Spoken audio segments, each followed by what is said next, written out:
Estamos avançando e, a esta altura, você já pode se considerar que é um profundo conhecedor do ciclo de incorporação imobiliária, com todo o conteúdo que até agora já conseguimos avançar. E por falar em avanço, estamos chegando na parte final da parte 1, que diz respeito à montagem, organização, elaboração e planejamento. Em breve passaremos para a fase 2, que tratará exatamente das questões relacionadas à execução e encerramento do ciclo de incorporação imobiliária. Nós já avançamos bastante e estamos na fase 3 de estruturação, basicamente chegando ao final dela. Em breve estaremos na fase 4, tratando da implementação. Poderíamos dizer que a fase de estruturação, comparando com a anatomia do corpo humano, seria a questão do esqueleto, aquilo que dá estabilidade, aquilo que dá sustentabilidade à musculatura da incorporação imobiliária. Temos lá o registro do licenciamento, das licenças, da regularização, do alvará, do registro de incorporação, no caso, para as vendas.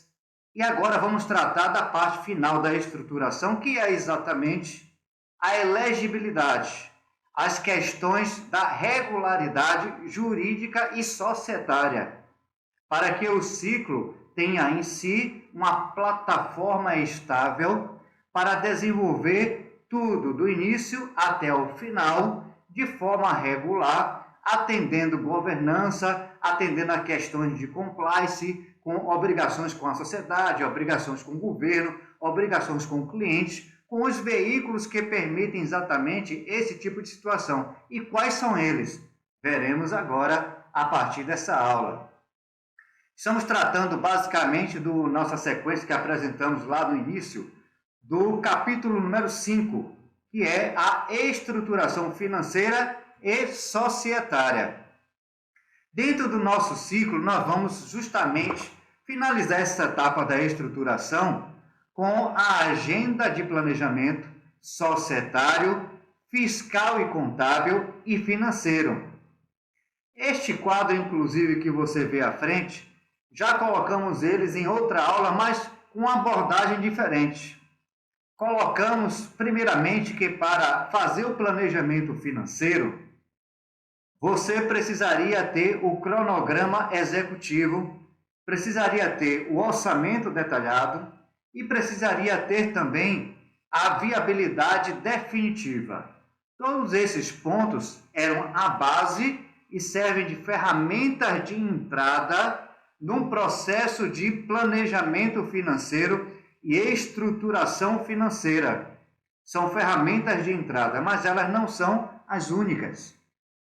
Nós temos outras ferramentas de entrada ao processo do planejamento financeiro para que ele consiga ser finalizado. Quais são eles? Primeiro ponto, a estruturação societária. Segundo ponto, o enquadramento tributário e fiscal. E o terceiro ponto, a contabilidade.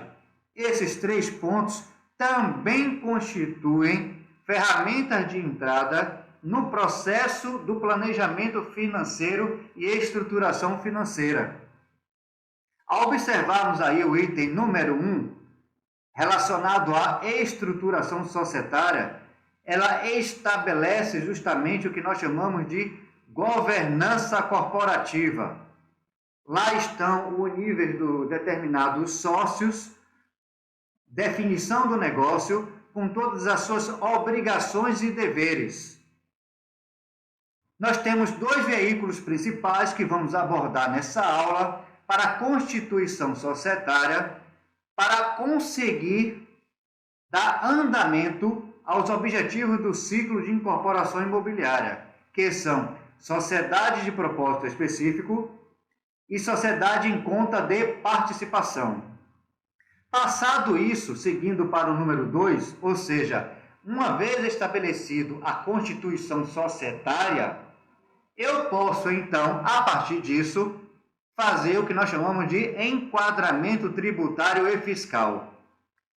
Por via normal, o regime de tributação ele pode ser lucro real ou presumido.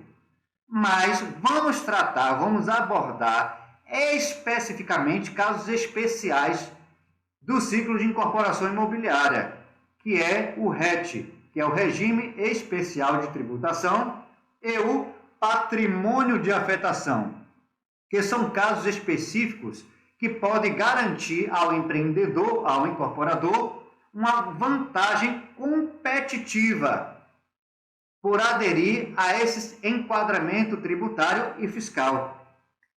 Uma vez feito o ponto número 1 e o número 2, segue-se então as obrigações relacionadas à contabilidade, ou seja, aos registros e à regularidade, para que o empreendedor consiga manter a sua operação de forma regular. Então, tratando desses 3 pontos, podemos, com tudo que já foi feito anteriormente, que já abordamos o planejamento financeiro, a estruturação de capital, poder finalizar esses processos. Bom, então vamos para o primeiro ponto, que é a questão da estruturação societária. E uma vez tratando disso, é importante frisar que ela visa garantir ao projeto conformidade jurídica ao empreendimento. A formação legal para a personalidade jurídica das incorporações imobiliárias, elas seguem uma lei, elas seguem o regimento regulatório da lei de condomínio, que é 4591 de 64, e também a lei 6.385 de 76, que fala exatamente dos regimes jurídicos de incorporação. Então, quiser se aprofundar, vai lá, consulta as leis e dá uma lida. Aconselho a todos a fazer isso para, de fato, mergulharem mais fundo, porque aqui, nesse caso, estamos abordando os procedimentos gerenciais do ciclo de incorporação de A até Z. Bom, geralmente, nós usamos 2 tipos de sociedade ao veicularmos as operações da incorporação imobiliária e construção. A primeira delas chama-se e é conhecida como SPE, que significa Sociedade de Propósito Específico. Em regra, as SPEs elas são criadas com uma data de validade. Justamente isso, com uma data de validade, ou seja, elas nascem, se desenvolvem e morrem. Considerando que um projeto também, ele tem, como nós falamos no início, começo, meio e fim, então, basicamente, esse tipo de sociedade cai como uma luva, tem aderência para o ciclo imobiliário. Ela possui personalidade jurídica, ou seja, ela pode assumir obrigações com terceiros. Ela assume obrigações com o governo, obrigações com os clientes, obrigações para pegar financiamento. Então, todo tipo de obrigação ela pode assumir para dar andamento ao desenvolvimento do empreendimento. Ela tem personalidade jurídica, ela assume obrigações e se torna responsável por isso. Então, ela tem personalidade jurídica e tem CNPJ. Então, normalmente, todos os projetos e empreendimentos, levando-se em conta a boa prática jurídica, são veiculados através da Sociedade de Propósitos Específicos, ou SPEs, como são conhecidas. Agora, existe outro tipo de sociedade que também são veiculadas as operações de imobiliárias? Existe. As chamadas de Sociedade em Conta de Participação, ou chamadas de SCP, como são conhecidas também. Bom, para efeitos jurídicos, é uma forma de captar recurso com investidores. Então, basicamente, eu disse logo de cara a que elas se destinam. Resumidamente, é nisso que tem que se ater quando se fala em SCP. Ela, para fim jurídico, ela existe como uma forma de captar recursos com investidores para o empreendimento.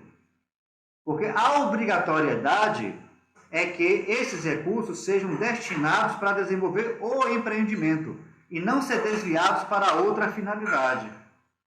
Porque o investidor, ele pode, neste caso, fazendo parte da sociedade na forma de SCP, ele pode fiscalizar, mas ele não tem a gestão. Ele não pode interferir na gestão. Agora, por isso, essas características de captação de recurso, a SCP não tem personalidade jurídica própria.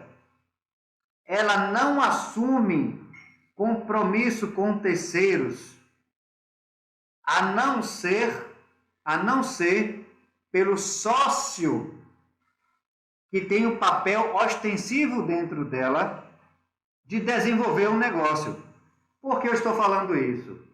Porque na SCP existem dois tipos de sócios, de sociedades, que são eles: o sócio ostensivo é aquele que tem responsabilidade e assume obrigações com terceiros, ou seja, aquele que tem a expertise do negócio, ele é o empreendedor. E do outro lado nós temos o sócio participante, ou chamado também de sócio oculto, que é o investidor.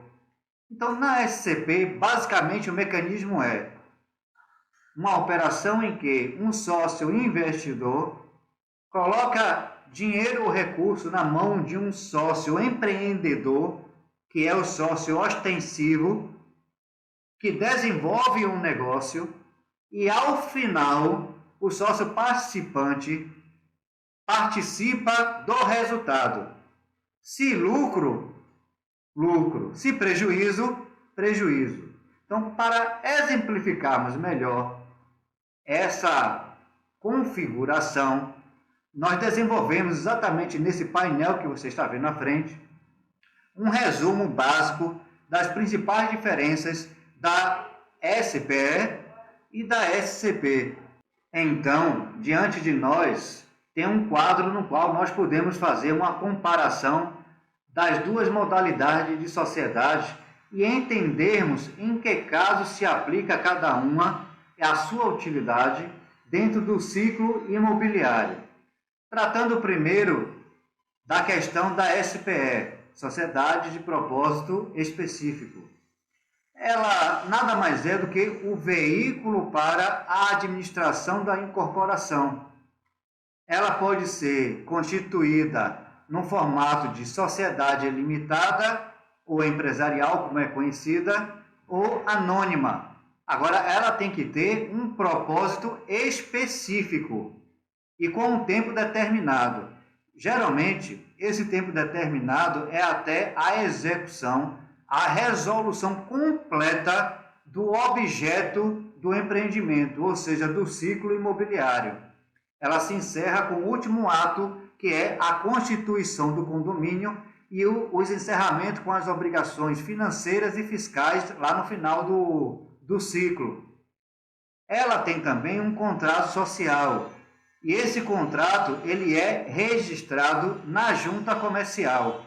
Isso significa que ela passa então a ter uma personalidade jurídica, ou seja, ela assume compromissos, obrigações com o governo, com o fisco, com o cliente, como nós dissemos anteriormente, com os contratos do cliente. Ela é passível, ela será exigida, ela assume compromissos contratuais e jurídicos e legais.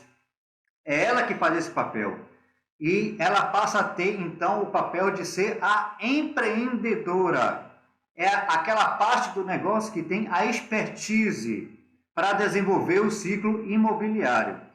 Por outro lado, nós podemos ver, quando comparamos com a outra opção, a SCP, que é a Sociedade em Conta de Participação, que nada mais é do que o veículo para a realização de captação de investimentos. É uma modalidade às quais os empreendedores, a contrapartida de benefício, captam recursos de investidores, oferecendo em troca benefícios como a promessa de resultado.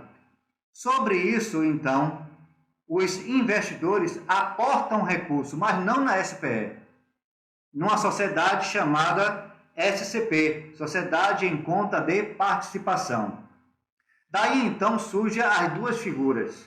A primeira delas é o sócio ostensivo, ou seja, é aquele que responde pelas obrigações cíveis, trabalhistas, ou seja, necessariamente é o empreendedor, que necessariamente é, na maioria dos casos, a incorporadora que está ali como SPE. E ela exerce a atividade econômica. Então, o sócio ostensivo, obrigatoriamente, tem que ser aquele que desenvolve a atividade econômica fim da sociedade da SCP. Não pode ser qualquer um. O sócio ostensivo é aquele que desenvolve a atividade econômica. Em contrapartida, nós temos então a outra parte, que são os sócios participantes ou sócio oculto. Sim, porque esse sócio ele não aparece para terceiros. Às vezes, quando você compra um imóvel na mão de uma incorporadora, que é uma SPE, você nem sabe da existência de uma SCP. Porque o sócio participante, ele não participa da gestão. Ele não tem responsabilidade para terceiros. Ele tem essa proteção.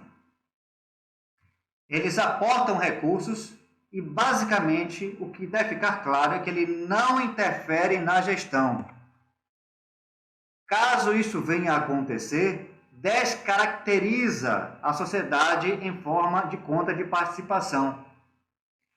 Uma coisa importante a frisar e ressaltar é que o KNAI de atividade do sócio ostensivo tem que ser compatível com a atividade designada no CNPJ da SCP. E outro ponto, a SCP não recebe investimentos estrangeiros por determinação do Bacen. Então, esses são os principais pontos de diferença e para que serve cada uma dentro do ciclo imobiliário.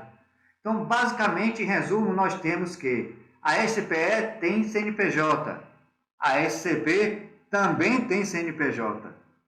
A SPE possui personalidade jurídica. O contrato é registrado na junta. Já a SCP não tem obrigatoriedade de ter contrato, mas por segurança jurídica tem que ter o contrato para estabelecer as obrigações e as garantias entre as partes. Mas esse contrato não é registrado, e por isso não possui personalidade jurídica. Os sócios da SPE, de acordo com o seu formato, são acionistas, no caso sociedade anônima, ou sócios cotistas, no caso sociedade empresarial ou limitada.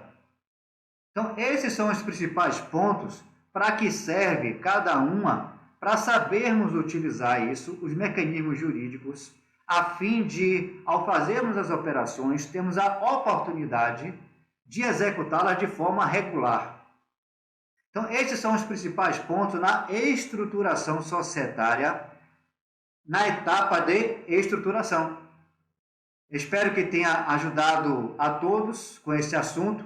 Vamos continuar na próxima aula com a questão do enquadramento fiscal e tributário e a contabilidade. Até a próxima aula.